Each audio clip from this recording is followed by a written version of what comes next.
Bismillah, wassalatu wassalamu ala rasulillah, ma ba'd. Rekan-rekan Indonesia Tanpa Riba, ya, kita ada di tengah-tengah ya dokumen yang menandai sejak era kelembagaan kita mulai dalam bentuk advokasi. Ya, jadi Lembaga Bantuan Hukum Indonesia Tanpa Riba kita mulai sejak 2016 masuk ke 2017 gitu ya. Dan sejak saat itu kita sudah berkantor di Ruko Gerhard Cibinong ini. Dan sejak itu pula secara dokumentasi penyelesaian sudah kita ya arsipkan secara rapi. Jadi kalau bicara penyelesaian, sudah berpuluh-puluh orang yang kita bantu untuk bebas hutangnya ya. Kalau untuk bebas ribanya sudah sejak awal confirm. Ya, sejak dikuasakan itu, layanan advokasi melepas riba sudah memastikan bahwa mereka adalah orang-orang yang sudah bebas riba. Ya, tinggal kemudian bagaimana bebas hutangnya. Jadi kalau bicara penyelesaian, kalau orang bertanya, kapan bisa selesai? Ya, kita akan bertanya balik, kapan uangnya siap? Karena bicara bebas hutangnya, ya satu-satunya cara hanya dibayar. Kami membantu di tahap awal untuk ya melepas atau bebas ribanya. Saya ingin cerita sedikit tentang bagaimana dokumen ini ketika awal-awal dulu Intra kita banyak menangani kasus-kasus tanpa jaminan ya. Dulu belum ada pinjol tuh. Jadi masih banyak bentuknya masih kartu-kartu ini ya. Ini ada setumpuk kardus ya, isinya kartu kredit semua gitu ya. Jadi total nilai dari penanganannya itu 9,7 miliar. 9,7 miliar. Dan pada saat itu layanan yang kami berikan masih gratis. Sama sekali, gratis. Kami tidak memungut biaya sepeser pun. Bahkan untuk operasional, kami menanggungnya sendiri. Ya, kalau kita hitung layanan di luar sana yang juga menjalankan fungsi ini rata-rata meminta minimal 10%. Ya, jadi kebayang, 9,7 miliar ini kurang lebih hampir 100 juta tuh. Ya, 970 juta minimal yang bisa kami peroleh kalau kami komersilkan. Ya, tapi tidak.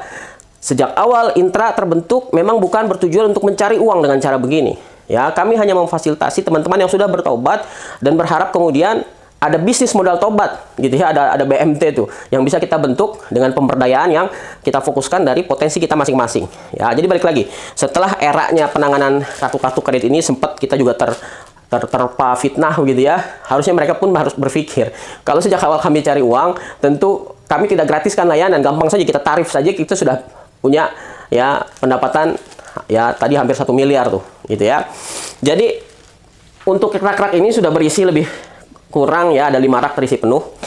Ini isinya berkas-berkas dokumen yang sudah kita selesaikan maupun yang dalam proses gitu ya.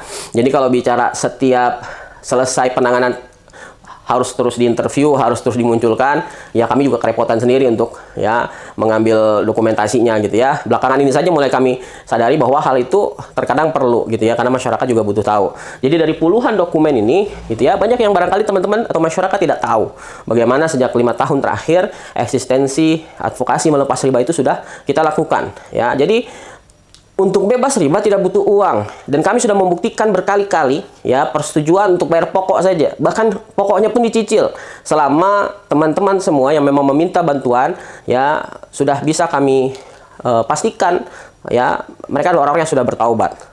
Kalau ditanya cara mengenalinya gimana gitu ya, sekarang kami sudah punya beberapa indikator. Pertama adalah mereka adalah ya harusnya orang-orang yang sudah bertobat itu tidak lagi merasa takut ya atau malu. Karena buat apa takut atau malu? Karena yang kita lakukan ini ketaatan kepada Allah.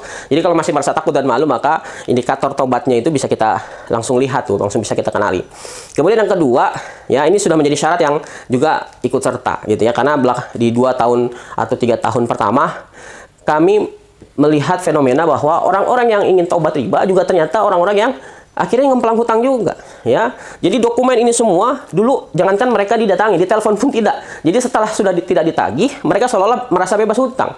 Ketika sudah 3 tahun ya kami tangani, ketika ditanya apa sudah siap uangnya, mereka bilang belum siap. Lalu selama ini ngapain aja? Itu yang kemudian menyadari kami bahwa sejak awal orang-orang yang sudah bertobat harus juga mereka yang bersungguh-sungguh untuk menyisihkan bayar hutang. Karena kalau hutang tidak disisihkan, terbukti akhirnya ya terkalahkan oleh kebutuhan-kebutuhan yang lain.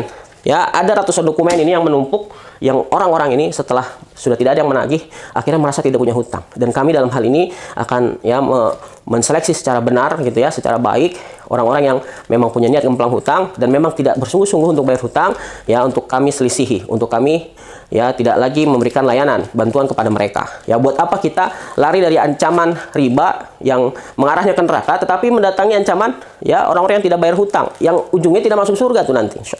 Ya, dalam hal ini mungkin kita harus ada di pihak yang memastikan bahwa itu tidak terjadi lagi. Ya, demikian informasinya. Sampai jumpa lagi. Wassalamualaikum warahmatullahi wabarakatuh.